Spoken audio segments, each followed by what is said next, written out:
Science, religion, at war for thousands of years. Each time it's come to a test, it's turned out that science was right. As science has gotten better and better, God has had less and less to do. And yet today it may be the merging of faith and technology that brings us closer than ever to solving life's greatest mystery. Because I'm a religious believer, my science is one way of seeking out the mystery of God. Proving God.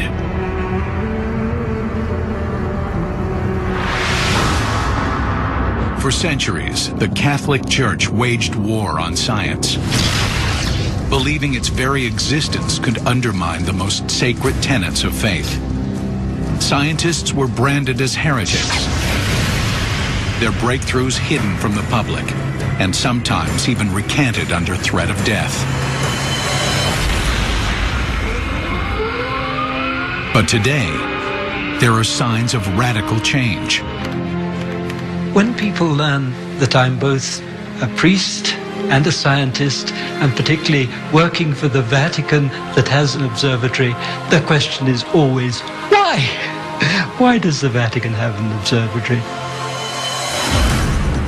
The multi-million-dollar world-class facility sits 11,000 feet above sea level. Its 1.8-meter telescope is capable of peering thousands of light years across the galaxies. The scientists here are trained in astronomy and cosmology. What makes them unique? They're also men of faith who have embraced science as a tool in their quest to find God. We have a very strict methodology that we learn as we go through our training as scientists. Given the Church's volatile history with science, the very existence of this cutting-edge observatory is surprising.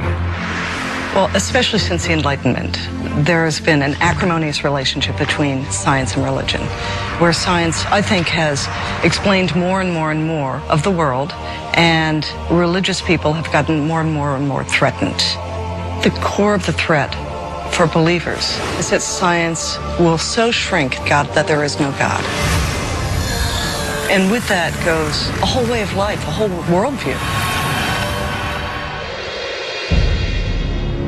For much of the last millennium, to challenge the Bible's explanation of natural events was dangerous.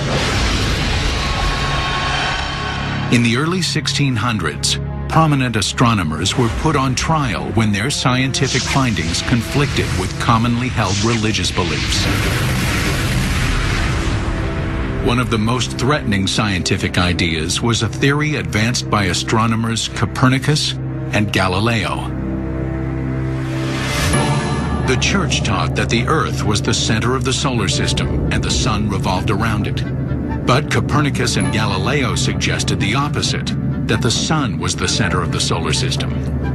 Galileo's findings were received by at least some in the Catholic Church as being a problem, in conflict with, say, the Bible that says, and the sun stood still. It's actually the earth that is moving and the sun that is still. As far as we're concerned, that's a conflict. I think the Catholic Church has done a 180 from the time of Galileo. Thank goodness. The embrace of science is a reversal, but the question is, why now? The presence in the Church of the Vatican Observatory is saying that the Church recognizes the value in science and in the knowledge that we gain through science. While most of science looks to the stars in search of answers to the unknown, these men are seeking something far more specific: proof of God. Their search for evidence of a divine hand at work in the universe starts at the moment of its creation. They fundamentally believe that as they explore the universe and get back to the Big Bang, they will arrive at the question, what was before the Big Bang? If there was a Big Bang, there had to be a Big Banger. The universe as a whole started as one thing that exploded. An energy came from it that then formed into matter. The Vatican agrees with the consensus scientific explanation that after the Big Bang, the interaction of hydrogen atoms driven by gravity formed stars, galaxies, and the universe as we know it. This is a series of events where we go from just a soup of elementary particles to gas and dust, and then that gas and dust can collapse to make stars and planets, and then life. We came out of this universe, as did stars and galaxies and frogs and everything else. We came out of this universe in evolution. That's the best scientific explanation for our coming to be. Did this all happen by chance or necessity? While religion upholds the need for God in the creation of all things, science does not. We see no obstacle at all to imagining that the Big Bang is just something that happened. There's absolutely no reason from cosmology to think that some external influence had to create the Big Bang. Stephen Hawking likes to say that asking what is before the Big Bang is like asking what is north of the North Pole. The question is just not defined. Hawking recently sparked controversy by saying, because there is a law such as gravity, the universe can and will create itself from nothing. Stephen Hawking and others who proposed this beginning to the universe said that we don't need God. It's absurd. This debate marks the dividing line between mainstream science and the science of faith. The Church is no longer dismissing scientific findings. Instead, many, like Father Coyne, believe in a model that incorporates both science and God.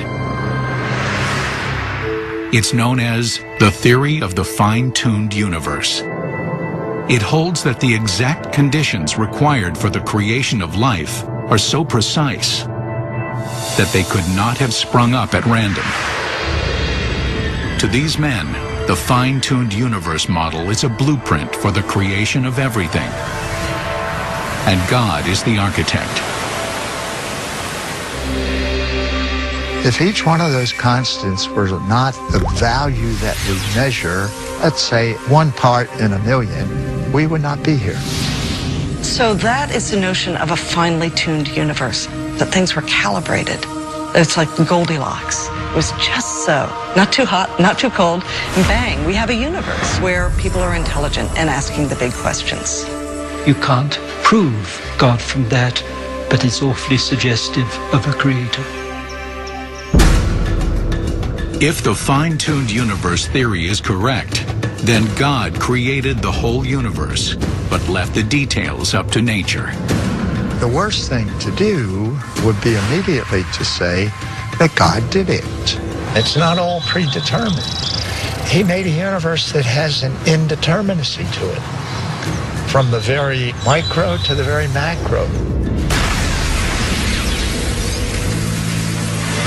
And this new philosophy may bring the Church closer than ever to proof of God. The Vatican Observatory is just one part of this change, geared toward harnessing new technologies in a perennial quest. But space isn't the only frontier in the search. Archaeologists and relic hunters are also looking for tangible evidence of God here on Earth. Their search begins with the Bible.